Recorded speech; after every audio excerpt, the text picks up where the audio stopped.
ওরে গোলামের পুত গোলাম, তোর এত বড় সাহস তুই আমার মুখে মুখে তর্ক করছিস। এই বুটিটা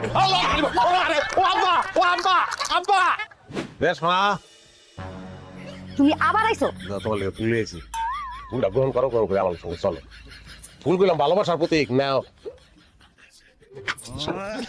এটা হচ্ছে দাও, দাও হইছে গিয়া খুন করার প্রতীক। চুপচাপ এখান থেকে বাইরে চলে কিন্তু আমি খুন করুম। কোন কি নতুন করে করবা? খুন তো অনেক আগে হয়ে গেছি, যেদিন পয়লা তোমারে দেখছি, হ্যাঁ লম্বা বাঙ্গির মতন চেহারাটা, ওই দিনই তো খুন হয়ে গেছি আমি। তরকারি হলো না, বাঙ্গি থেকে ভালো আর কি এর লাগে তুলনা করবি তুই আমারে? হ্যাঁ, তোর মতো বেড়া আমার মতো সুন্দরী মেয়ের যোগ্য না। কেডা দেখবো? যার পকেটে কোটি কোটি টাকা আছে, হ্যাঁ আমার যোগ্য। বুঝার চেষ্টা করো পাগল, তোমার ছাড়া তো আমার বাচ্চা তখন সম্ভব না। আর তোর মতো গরিবের সাথে আমার থাকা সম্ভব না। তুই বাইরে এখনই বাইরে যা, নাহলে কিন্তু দাওড়া দিয়ে এখনই কোপানি শুরু করুম। এই তুই কি মানুষের বাচ্চা না, হিয়ালের বাচ্চা? তোর লোক কিনলে তোর খালি টেকা টেকা টেকা টেকা টেকা, সারা জীবন আর কিছু নাই। কি আছে? হ্যাঁ, টাকা সারা জীবনে কি আছে? তুই আজকে আমারে কবি কি আছে জীবনে? আদর আছে শোনা, ভালোবাসা। একবারে এই গরিবের হাতে এই আদর ভালোবাসা কিচ্ছু লাগবে না আমার। যা বাইরে যা।